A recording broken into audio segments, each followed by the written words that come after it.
Before we get started, we want to ask you to subscribe, give us a like, hit the notification bell. Please leave a comment. Welcome to another Moondog Productions, Moondog Motors, talking about my car. This is a special talking about my car because actually we're quite fond of the young man that actually built this vehicle. Let's introduce him. Chris? How you doing, guys? So Chris, when you got this vehicle, obviously it was not in this shape. Was it a complete and total rust bucket? It's a 68, so it's been around for a year, a couple years. I got this vehicle from a friend of mine that had it sitting in the back of a public storage unit. We were told it just needed quarter panels, had no motor, no transmission.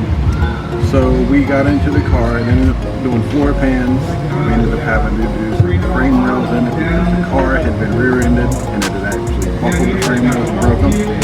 So we started with frame rails. I did all that, the floor pans, got the car ready to go to paint. When the car went to the painter, my cousin, good dude, painted the car for me.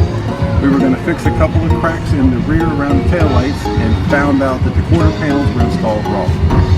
So we, at that point in time, had to take the car back apart, cut the quarter panels off.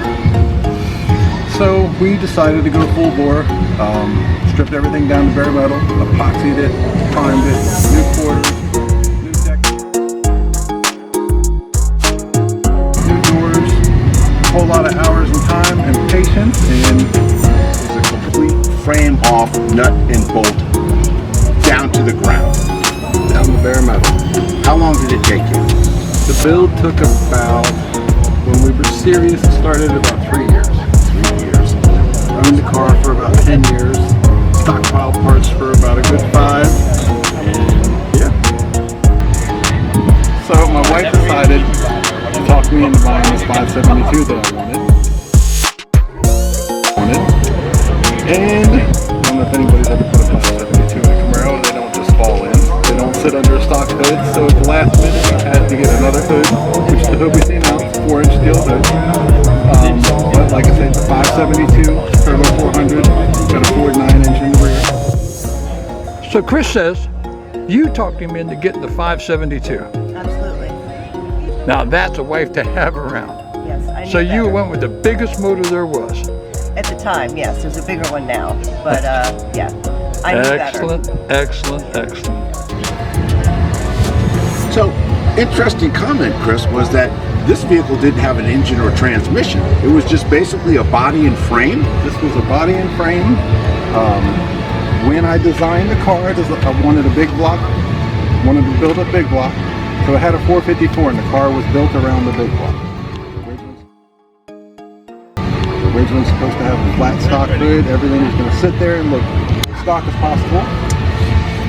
Right about the time it was painted and we decided to put the car back together. So you did tub this? It's not tub, but it's No, mini tub. mini tub. What we did was Okay. we notched the frame rails, we put a wider tub in it, and it allows us to get the 13-inch tire underneath of it, which is pretty tight.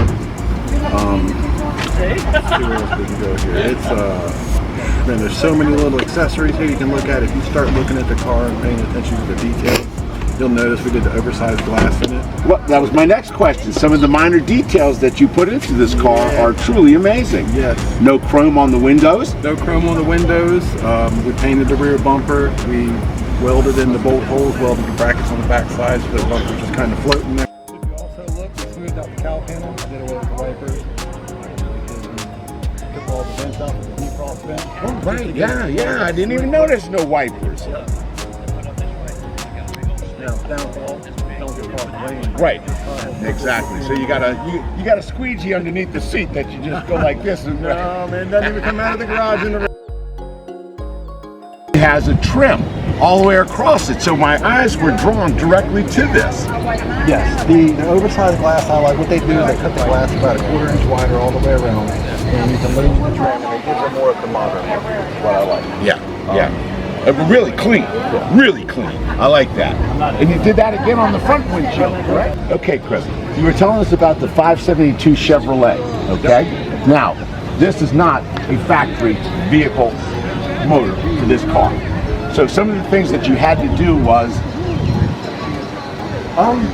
Believe it, the only thing I had to do to get this motor in it is I had to change the engine mount towers and just buy the right set of headers. It bolts in there, it's just tight. You gotta be careful putting it in. But now the hood, you said you did something with the hood because of the engine, the way that the engine fit. So yeah, we had to put a 4-inch cowl hood on it. Okay. I wanted to go with a metal hood. Everybody's got a fiberglass hood. So finding a 4-inch cowl hood was tricky, but it does fit. It fits underneath there. And I think it really makes the car. Oh, beautiful. Yes, yes, yes. And of course, all brand new hardware. Oh yeah, all brand new billet hinges, billet fender braces. Okay, so I notice here that we have no fan. This is an electronic? I have dual fans inside up in the front of the radiator. Oh! So I wanted to hide everything and keep it clean, but the fan assembly is out front, so it's actually... Is that this vehicle is actually bolted, correct? Correct. And now we have no bolts because they've been completely welded in and sanded and smoothed. So it does not look like this vehicle has an attached bumper. Correct. Fantastic.